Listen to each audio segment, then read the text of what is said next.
A couple of years ago, a close friend and trophy hunting brother recommended a game to me. Knowing my love of Souls-like and Metroidvanias, he was sure that I would enjoy Blasphemous, a brutal, beautifully grotesque world dripping with Catholic-inspired religious iconography and macabre artistry. And he was right, I did love it. Fast forward to last year when the developers released their sequel. I wishlisted Blasphemous 2, and then promptly forgot about it, getting wrapped up in other big releases at the time, but recently I felt the pull back to Custodia, eager to once again take up the title of the Penitent One and earn the Platinum Trophy. So how challenging was my journey back through sin, and how did it hold up to the original? Let's find out.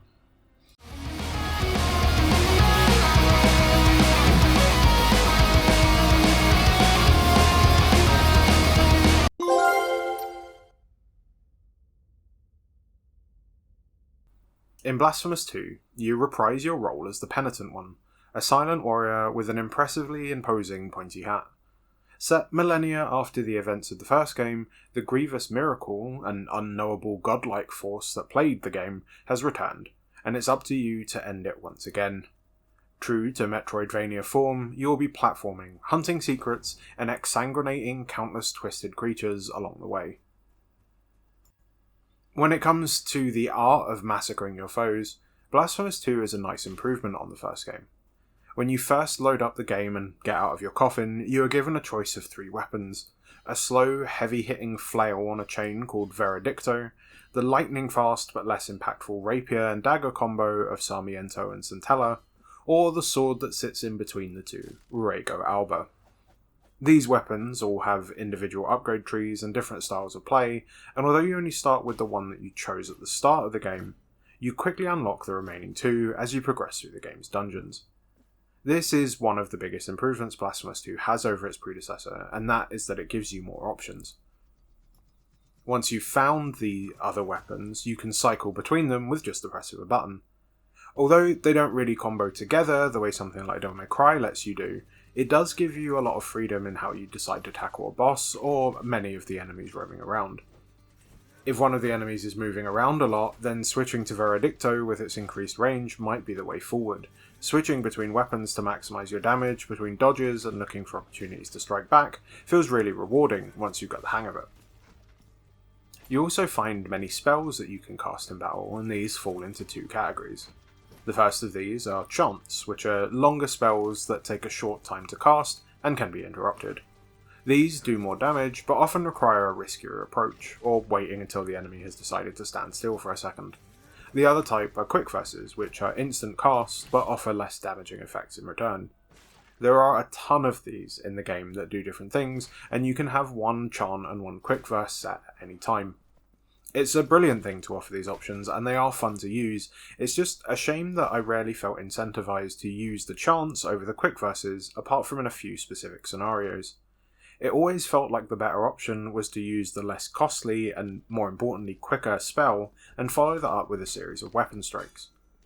I did see, when looking through a trophy guide, that there used to be an easy way to kill some of the endgame bosses with a spell that could stop time for a short while. And I wonder if the developers nerfing your mana called Fervor in this game to combat this issue maybe went a bit too far in the opposite direction, making the chants less fun.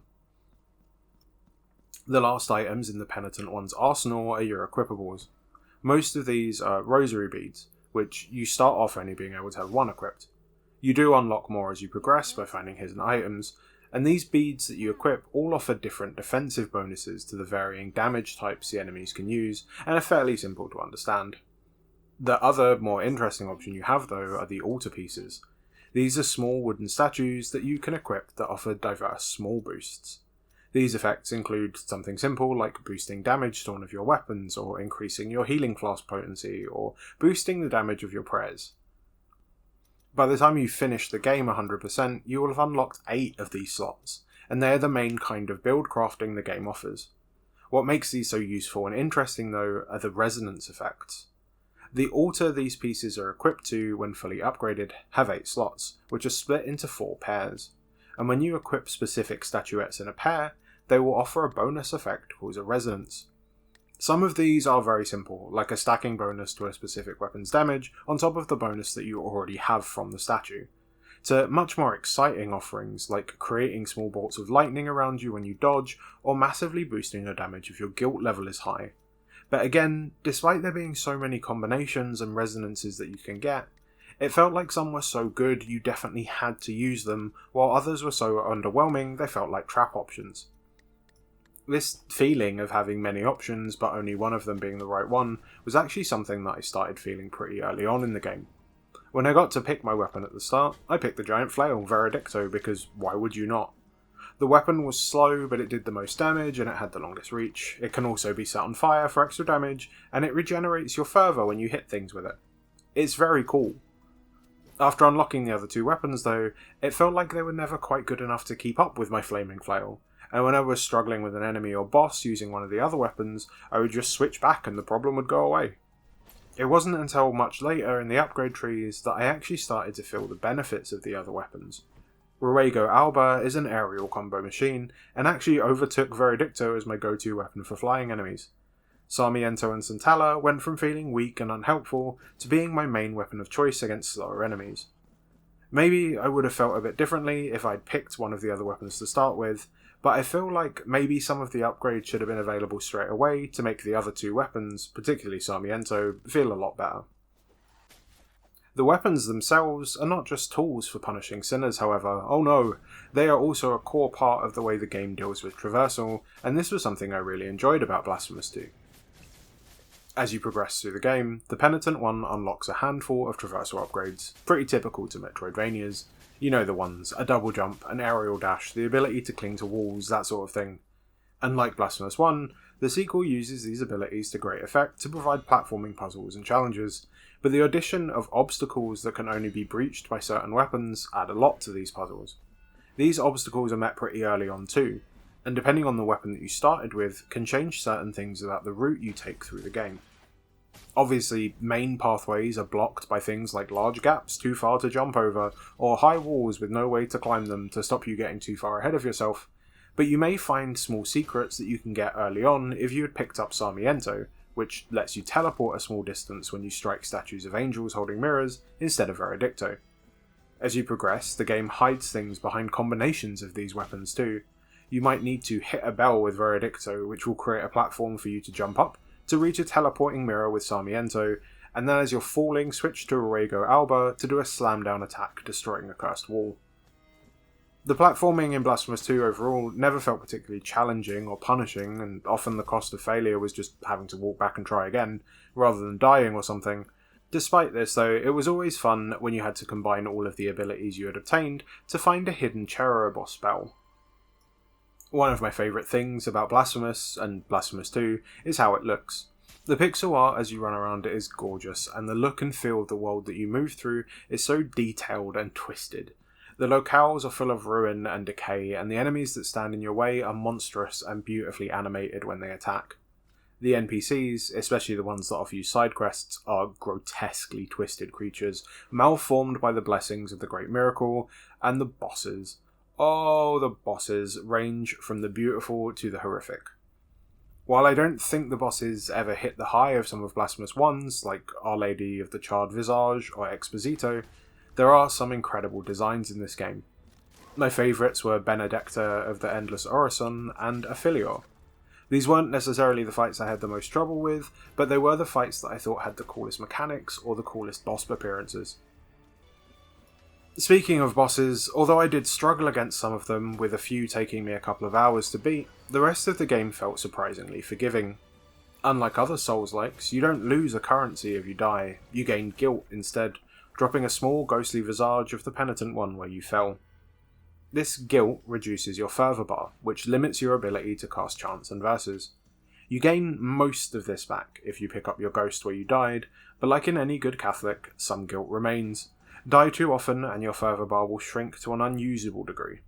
This can be cleared by a priest when you go to confess in the hub area, the City of the Blessed Name, and it can cost quite a lot of the game's currency to clear when it's maxed out, but even with this detriment, it never really felt like it was getting in your way. If you're taking your time to search areas for upgrades and getting to grips with the different systems like the altarpieces and beads, you can become pretty powerful quite early on, so a lack of fervor for spells isn't really a huge negative. It's not really a problem against the game at all, but I do think it's worth mentioning if you're looking for a more challenging time. One thing I will say though is that the penultimate boss was a pretty huge difficulty spike for me, and it took me a long time to actually learn to beat him, so at least there is some challenge to be had. Much like the rest of the game, the trophy list was also not that challenging. To earn the platinum trophy, called the Penitent 2, you will have to search every nook and cranny of Custodia to find everything. Obviously, you will need to fight every single boss, kill every type of regular enemy, and get 100% exploration of the map, and you will also need to fully upgrade every weapon. This is a Metroidvania after all. As you explore and fight, you will earn a currency called Marks of Martyrdom, and to unlock every altar piece slot and every weapon upgrade, you need to find all 116 of these. 40 of these are earned just from killing enemies, like little level up rewards that you get, and 25 of them are earned from boss fights, but the rest of them are hidden out in the world, and are the most numerous of the collectibles you will need to find, although there are a lot of collectibles. There are 33 cherubs, 10 hidden symbols, 5 sleeping girls, 7 cobijadas, and there are 4 rosary knots that you need to find to increase your bead capacity, and 27 rosary beads themselves. On top of this, there are 36 altar pieces to find, and 17 items that will upgrade your health, fervour, healing flasks, and their potency. And then there are the 9 chants and 8 quick verses. As I said, it's a lot of things, but having a lot of things to find is usually a good sign of a good Metroidvania, and nothing in Blasphemous 2 is actually missable. All of these items come from a combination of exploring and finding them in the world, buying them from shops, or from completing NPC questlines. The only unusual one of these is the hidden symbols. These 10 symbols are usually built into the scenery and look like the angular figure 8 symbol that Blasphemous uses as an autosave icon. If you see one of these in the background, you will need to equip and use the chant Chime of the Twisted One. This will make the symbol glow and become active. Finding all 10 will not only get you the trophy, but it will get you a ton of in-game currency to help you buy all the items you need from the various shops, and clear your guilt if you've died too much. It's not all collectibles though. There are some miscellaneous trophies to look out for on your travels, like Twisted is the Path of the Miracle, where you need to find a warped tree in the Mother of Mothers area and listen to its whispering by standing in front of it until the trophy pops. You also have to ring a bell with Veredicto 12 times for Happy New Year. These can be any of the bells that the flail can activate, it just has to be the same one 12 times. There's also quite a lengthy side quest to lift a curse that gets put on you, for the trophy A Leap of Faith. You start this by finding a letter hidden in a room in the streets of Wake. Reading the letter curses you, but gives you clues to follow for the author's journey, each clue leading to another letter with another hint inside. If you follow these to the end, you will earn one of the game's more powerful chants. Unsurprisingly, for a game that is 50% combat, there are a lot of combat-related trophies. You need to kill 300 enemies with each of the 3 weapons, and perform executions on 50 enemies, and these are the simplest ones. The sleeping women that you find throughout the game will unlock combat challenges in a room within the streets of Wake, and you will need to complete all of these. There are 2 trophies that are particularly challenging. The first is a speedrun trophy, for reaching a boss called the Sentinel of the Emery within 30 minutes, and the trophy is called a Sharp Rendezvous. There is a knack to this, where you can rush straight to the boss room, only fighting the first boss, and then utilising some tactical dying to teleport back to the hub area. You essentially just sprint through the first main 3 areas, picking up the first power-up of wall climbing, and then the 2 weapons that you didn't pick up initially. Then you just rush straight down from the hub area to get to the Emery boss. I thought this was going to be a lot harder than it was, but I actually managed to get it on my first attempt. The second, and the one that took me the longest to learn, is a trophy called Flawless Penance. This is for beating any boss in the game, except for the first one, without taking any damage. This trophy took me hours of practicing and so many deaths and restarts. I think this is doable with most of the bosses, so the one that you choose to do it on will be down to personal preference and your own playstyle. I chose to attempt it with the boss of Sona. The boss moves slowly and mostly with ranged lasers or lightning balls, so it seemed like one of the easier ones to go for, and it was also one recommended in a couple of trophy guides due to its relative ease. It took me hours of attempts before I finally managed it, but it was a really fun experience, learning a boss's moveset so completely. The trophy guide I read had some suggestions about using a specific chant that tops time for a short period. This was one of the chants that I think had been nerfed by the developers though, so although it is useful, it is not boss breaking, and it does make the challenge a fair bit harder than the trophy guides make out. The actual best boss to try it on in my opinion though is the last one. When you have beaten him for the last time, you are put back outside the boss room at the save point and can infinitely retry the boss. He is also surprisingly easy compared to the monster that was the boss directly before him. If I had known how simple the final boss was, I probably would have tried to get the trophy on him instead. The last trophies to be aware of are the fact that Blasphemous 2 actually has multiple endings. One of these is default, and the other requires solving a puzzle and some work. As you go around exploring and completing side quests, you will find 4 of the altar pieces that look a little bit different from the others, and that they have gold on them instead of being made of all wood. These 4 need to be slotted in specific places in your altar, and then taken to the Chapel of the Five Doves. Their door, leading to the right, has been locked previously, opposite the door to the last area. With these in place, you can open this door, and there'll be an option to sacrifice the altar pieces to a small bonfire. Doing this gets you a key item, and when you return to the last boss room to go fight the final boss, you are given an option to use it. Do this and beat him, and you will get the true ending. There are a lot of secrets to find in Blasphemous 2, but despite this, even with all my attempts to beat the boss without getting hit, it still only took me 34 hours to get the Platinum Trophy, and it was 34 hours I had a lot of fun with. When comparing it with the original, it does feel like there's been a design shift between the games. Blasphemous 2 was an action platformer that lent more on the Souls formula, punishing gameplay and combat being the main areas of focus, where Blasphemous 2 seems to head more in the other direction, focusing more on platforming, more Metroidvania than Souls-like.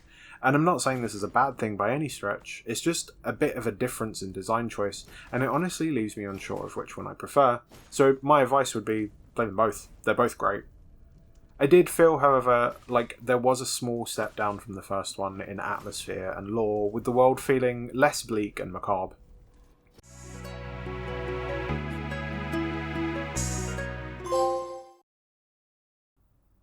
Thanks for watching this video. I hope you enjoyed this look at Blasphemous 2, and it gives you an idea of what to expect if you decide to go for the Platinum Trophy. Please consider subscribing if you want to see more Platinum reviews, and let me know what you think of Blasphemous or any other Metroidvanias in general in the comments. And until next time, happy hunting.